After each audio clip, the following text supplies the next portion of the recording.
RoadRashRenegade. What's going on, guys?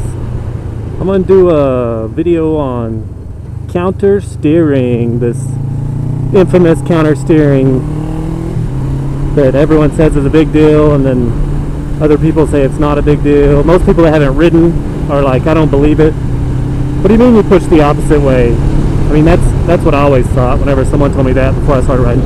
You push the opposite way and it goes that way. Well, I was like, oh, that doesn't make any sense unless you've experienced it, and then it makes total sense. And the reason I decided to do this vlog is because a buddy of mine, I explained this counter steering stuff to him a while back, like 2 months ago, and he always wants me to let him ride my bike. So, but he was like, I've seen your videos. You don't do that counter steering thing that you talked about. And I was like, well, I do it. You just can't tell in the video because both my hands are on the wheel, so you can't tell, but I do it. And so I've got a good spot here to do it. I think this is a good spot because I have a line, and you can tell by the reference of the line what's going on. So, okay, like right now, I should have aimed the camera lower. Oh well. Right now, alright, I'm gonna push just on one side. See? I can't be faking that because I only have one hand on the wheel. Alright, just one hand. I'm gonna push, so right, left, right. See? It does work.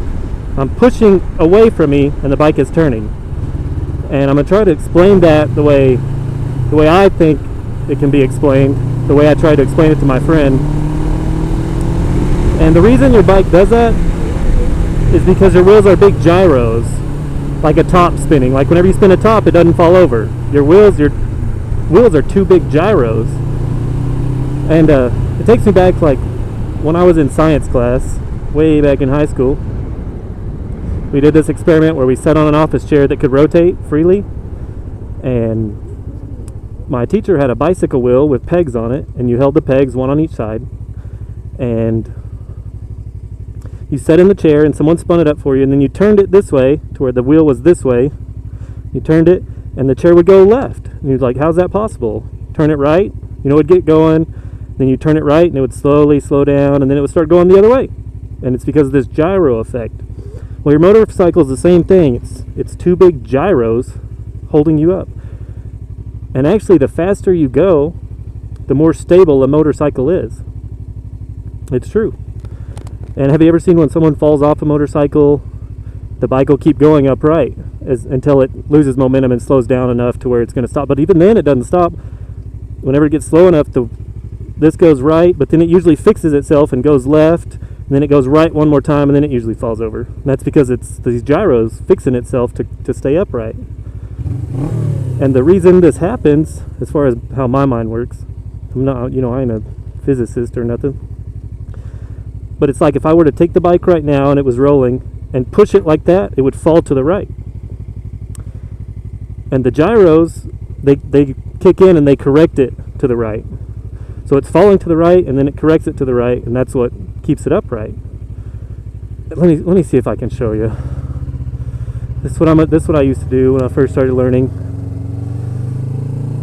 All right, I'm gonna go at a slow speed, and what I'll probably do is I'll probably put it in slow-mo whenever I make the video. But I'm gonna push right, like I'm gonna push away, and the bike's gonna fall. See? But then the bike is automatically gonna correct itself because that's what it does. So I'm going. Push.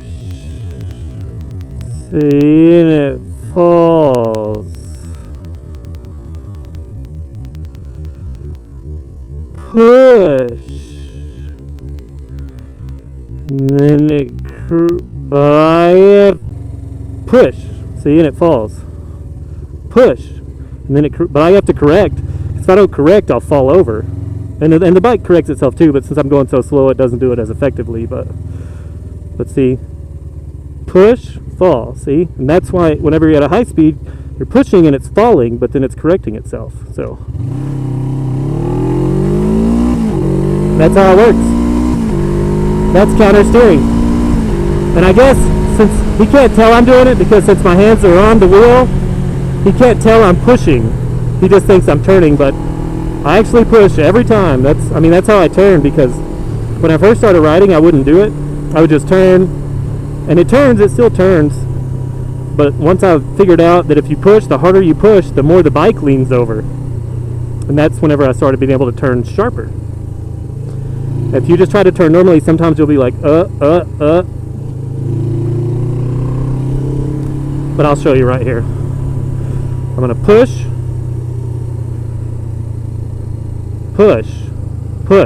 See? I'm pushing. No hand, pushing. Away. And that's what makes the bike turn.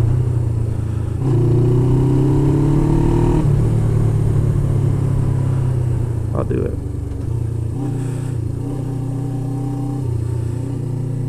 See? Push. This is dangerous on these rocks. But yeah, I mean, you don't know until you've experienced it. You can't really tell, but once you've experienced it, then you know. Push. And then if I push harder, the bike will just lean over farther. And I'm on kind of a sport bike, so if the harder I push, the more I'll turn. And I'm only turning right. And it's not just because I can only turn right, it's because that's just the path I've been given for this video. But that's counter steering the best I can explain it. That's all, folks.